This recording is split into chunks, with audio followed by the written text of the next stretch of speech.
Bon, c'est Madame Mbaye, Madame Fadio Mbaye, porte-parole de l'association SDKS. SDK. Notre association dénommée Sotrac Développement de Keur Massar est une association apolitique dans l'indépendance à l'égard de toute discussion religieuse et syndicale, dont la vocation principale est l'animation du quartier autour des activités citoyennes et de développement. Elle compte à son actif la réalisation de plusieurs activités au profit des habitants de ce quartier, à ce malgré de très faibles moyens. La cité Sotrac et environ reste confrontée aux inondations même après la saison des pluies. La cité n'a bénéficié d'aucun investissement en dehors des activités citoyennes des populations de la SDK. La deuxième phase de projet de gestion des eaux pluviales et d'adaptation au changement climatique, projet 2 à Keur Massar, n'a touché la cité Sotrac composée de 18 quartiers exposés à tous les ans à de graves inondations. Les dégâts des pluies de l'hivernage 2020, 2021, 2022, 2023 sont encore visibles. La construction des canalisations dans les zones impactées, d'autant plus que l'ADM, avec le soutien des chefs de quartier de la SDK, dispose des formulaires déjà remplis et qui concernent tous les points de source d'inondation de la Sotrac. L'humidité permanente du sol, les maisons envahies avec les fosses septiques toujours pleines, aucun dispositif de pompage n'a été mis en place, à part celui des populations et des bonnes volontés. Aucune action concrète n'est posée dans cette cité. Cette psychose des saisons des pluies est aussi perceptible ici à la cité Sotrac et environ. La cité Sotrac fait partie des quartiers non desservis par la phase d'urgence du projet. S'agissant des infrastructures réalisées par le cadre de la phase d'urgence, elles concernent principalement Aïnoumadi, cité Mame Dior, Sant Yalla et Camille Basse. Il y a des gens qui vivent dans les eaux. La pluie de l'année dernière est toujours stagnante dans certaines à la cité Sotrac. Si l'hivernage arrive, si les choses ne bougent pas, les populations de la cité Sotrac et environ vont encore revivre les inondations. L'agence de développement municipal ADM annonce le démarrage du projet de construction de bassins qui seront liés au lac de Mbebes. Son coût est estimé à 11 milliards de francs CFA. Il s'agit d'un programme de réalisation d'infrastructures. Les travaux débuteront sur le bassin venant de Mbebes qui va beaucoup impacter la zone des unités 11 de Keur Massar jusqu'au niveau du bassin de Mtoa. La réalisation de cette infrastructure permet aux autorités en charge de la lutte contre les inondations de se projeter sur d'autres quartiers. Cette année, les quartiers Sotrac et Aladji Paté sont visés. Nous voulons faire partie d'un projet de 11 milliards pour que les quartiers non desservis par la phase d'urgence du projet ou être raccordés aux travaux de canalisation en cours dans le quartier de Grand Médine. Je vous remercie. Salaamaaleykum, maa ngi tudd Ndeye Ndiaye, maa ngi bokk ci membre SDK association développement Keur Massar. Comme niñ koy faral di waxee rek waxaat du bëri wax fàttali say wax la. D'abord ñu ngi ñëw ci SDK mu nekk benn association boo xam ne ci développement quartier bi du yamul ci Sotrac kese Sotrac et environ la ñu wax bu ñu waxee Sotrac et environ Fass mi ngi ci Alaaji Paate xaar yàlla Sotrac pour ne citer que ñoom ñëpp ñi ngi ci. léegi nag SDK nekk na association boo xamante ni c'est apolitique ci kaw loolu nag woo nañ ci képp koo xam ne mi ngi dëkk fii au niveau de Kër Massar ñuy def nag planifier at bu nekk ay activités yoo xam ne dañ koy def activités yi ñu def ko par commission santé mi ngi fi sport mi ngi fi environnement mi ngi fi ñu jël fi benn activité phare mu bokk ci inondation yi. inondation nag nekk na benn fléau boo xam ne moo jaaxal Kër Massar yëpp particulièrement fii ñu nekk nii gis ngeen di leen wër fii ay zinc la mu tolloog marché bi nga xam ne moom lañ fi wax Sotrac mun nañ ne 17 ans mi ngi nii mairie bu ñëw ne dina tabax marché bi te du ko tabax sonn nañ ci wax dëgg yàlla sunu jigéen ñi dañ fiy jóge di dem ba marché Aynou Mady transport aller retour loolu rek nga génne ko ci dépense ak jamono ju metti ji ñëpp xam nañ lu mu demee. inondation bi ñun ba léegi ñu ngi koy dund lu tax ñu ngi koy dund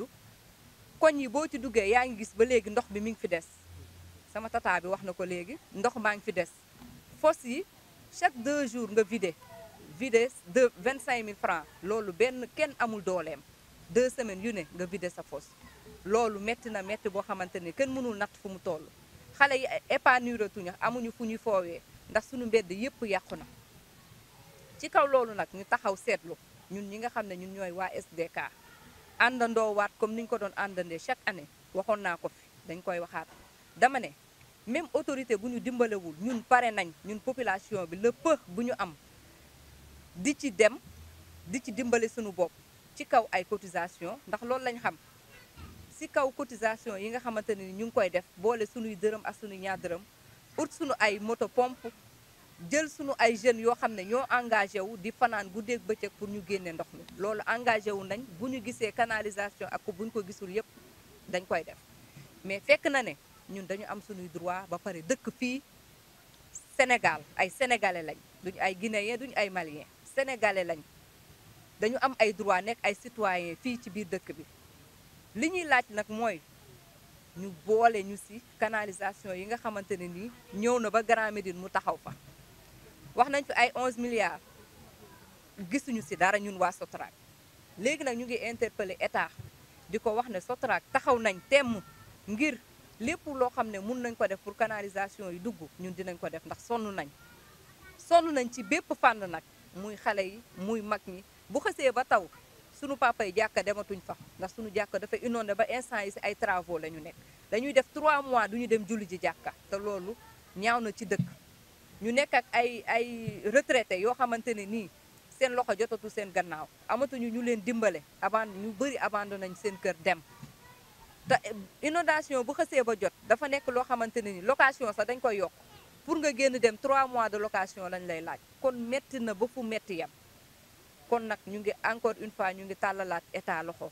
di ko wax ne ñun jigéen ñi sonn nañ lu tax nag ñun jigéen ngeen gis jigéen ñi kese du wax dañoo ne honneur aux dames ndax mois de mars lañ nekk te ñu xam ne jigéen ñi lépp loo xam ne dox na fii jigéen ñi teg nañ ci seen tànk wala puus nañ ci moo tax ñu jiital jigéen ñi góor ñi topp suñu gannaaw nag taxul ñu ne ñoom mënuñu wala warul ñu def mën nañ de waaye ñoom ñoo ñu jox faveur boobu ñun en tant que jigéen nga xam ne ci mois de mars bi ñu ngi woo état nag di ko wax ne fii au niveau de Sotrac ak environ su ma nee Sotrac rek mel na ne wax naa Fass wax Alaaji Paate wax xaar yàlla Sotrac ñun épargné wuñu kenn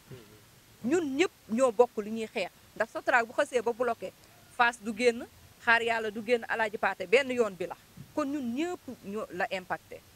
kon nag ñu ngi takkuwaat ba dëgër taxawaat ndax duñu bàyyi ba inondation yi ñëw ñuy soog a jóg fekk c'est trop tard xeex bi depuis 2020 ba léegi ñoo ngi ci tegguwuñu suñu tànk te lépp loo xam ne laaj na ko SDK dina ko def ak bépp bonne volonté boo xam ne mu ngi dëkk ci Sotrac et environ kon loolu moo waraloon sunu point de presse bi nga xam ne dañuy dàbbaliwaat rek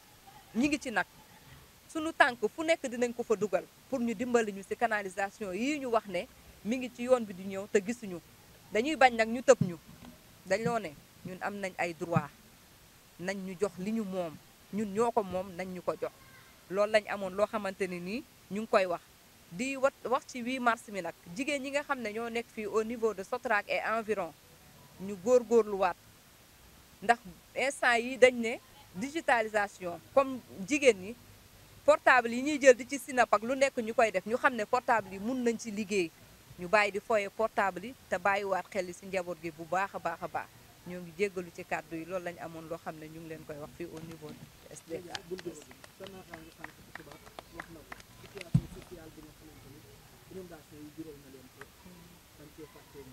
waaw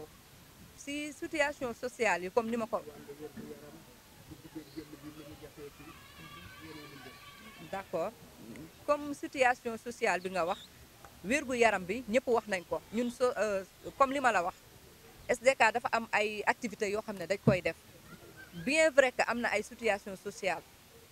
eau stagnante mi ngi fi ku wax eau stagnante wax sibiru wax biir buy daw xale yi wax naa ko léegi mais ñun ñu ngi siy def ay actions yu ñu mën ñu ngi dem uti ji ay moustiquaires ñu ngi def ay sensibilisation comme li ma wax rek ñun daal dañoo tàllal suñu loxo pour ku ñu dimbale ndax bu ñëwee daf ñuy fekk ci liggéey bi. dafa am loo xam ne nag ñun daf duñ jaaxal dafa mel ñun cité Sotrac bokkunu ci Kër Massar Kër Massar ñi ngi koy wax fu ne di wax ay ñu ngi fay defar ay assainissement mais ñun gisuñu dara ndox mi fi nekkoon 2013 fekkante na fi ba ndox mi ay nit génn nañu seen kër ñiy toxu nan te bu ñu waxee Sotrac rek ku nekk war sa xel war na dem ni société bu tëj la ay nit ñoo xam ni ay retraité lan seen doom yi amatuñu jot sax dem liggéey parce que ñu ngi yendu ci lijjanti bi naka la ñuy génnee seen waajur yi ci ndox yi loolu bokk na ci li génne bi li tax bi association jóg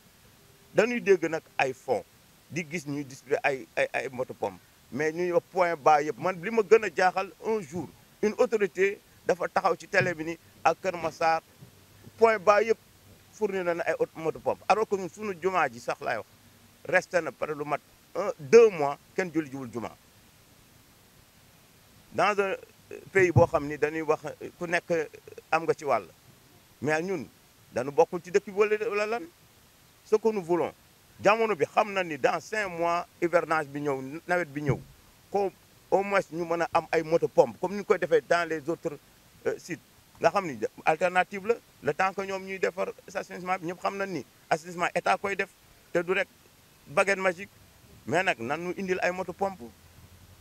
nawet kenn du dugg si fii ci cité bi amul yoon da ngay wàcc ci station ba di wax da ngay ñëw ñun la foofu duñ fa dem amul yoon nga am nit mu bëgg a ñëw bu yoree oto moom lay gën a donc da ngay wax sax gaareel sa oto foofu nga xool fooy jaar ñëw mais yoon du am une cité bu mel nii nawet te inaccessible kenn du ci dugg kenn du génn ñiy génn ak néew dañuy doubler les tarifs ba nga xam ni li ñuy vivre daal metti na te dañu bokk ci réew mi. on parle de milliards gisuñu ci dara bu dee nag dafa am ay rapport yu jógee fii dem ci kaw ni lépp baax na c'est faux amul ñun li ñuy dund ñun mën nañ ko xam ñun ñu ngi dund le calvaire ñu ngi ñaan yàlla daal état bi xam ni à la cité Castor Sotrac ak kii yi ko wër canalisation bi egsi wu fi Grand Médine c'est à presque moins de 800 mètres mais dara egsi wu fi te nag alternative bi ñuy wax sax ay pompe nga xam ne dana nekk loo xam ne pour provisoire gisuñu pompe gisuñu dara. mais il faudra ngeen préciser xam nga boo nee pompe ay la yoon gis nañ parfois dañuy yóbbu pompe yoo xam ne sax amul benn njëriñ il faudra ngeen préciser bëri na ay zone base yi nga xam ne yéen def ngeen cartographie bi xam ngeen ñu installé leen foofu déjà présent ay électropompe bu boobaa ba taw bi ñëw au moins ñu mën xam nga boo nee pompe rek. waaw c'est-à-dire ñun dañuy wax ni xam nga gouverner c'est prévoir yow mënuloo nekk ci gis dëkk bi mu nekk nii ñuy dund presque plus de 10 ans ay inondation tey jii nii moment bii ñuy wax tey ji waroon na fekk au moins moto pompe yooyu yëpp taxaw moto pompe nag bu ñu koy wax mooy moto pompe yi mag yi parce que yu ndaw yi nit ñi ñoo ko mujj ñedd jënd pour génne seen néegi ndox yi mu génn ci biti puis beaucoup de gens ñu bëri ñoo génne seeni xaalis jënd seen ay moto pompe yu ndaw mais nag pour régler la situation définitivement état moo ko mën état des fois dañuy taxaw man gis naa ci biir kii bi ku taxaw ni point bas yëpp def na fa moto pompe à la Castor cité Sotrac amul yi fi nekk bi benn fi nekk si benn nit am na ko xam ne nit moo génne alalam teg ko ci il faut ñu wax ko jumaa ji li ko musal ba ñu xaw fa sax mën a egsi nit moo génnee jënd loolu ci ay ñoo xam ni ay nit lan dañuy ay contribuable dañuy fay impôt dañuy def lépp ah ay nit ñu bokk ci dëkk bi ak des gens yoo xam ne ils ont travaillé ba dem retraite mënuñu mais kenn du leen jàppale te ñuy dégg ci télé bi ak ci rajo bi ay milliards. Ça ne fait même pas 2 jours Issakha Diop le ministre chargé de l'assainissement et de l'eau mais mi ngi jógee commune de Malika tëb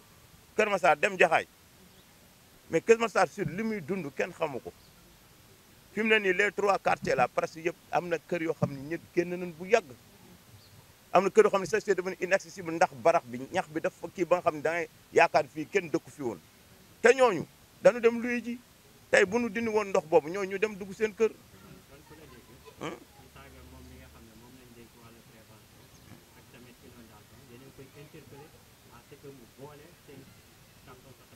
li may wax tey dañ ko dégg ci rajo bi ñu def na commune de Malika def commune Jaxaay mais dama jaaxle dama ni mais naka la nit di waxee di romb fii cité Sotrac waxuma la dara sax lan moo kese waroon na tax lan non Sotrac rek nga xam ne ay màgget kese ay retraité mais mu jàll bu dee dañ ko jox ay rapport ni ko fii dafa baax fii y a rien il n'a qu'à venir mu ñëw mu gisal boppam mu xam ne fii y a des gens yoo xam ne génn nañ seen kër ndax ndox mi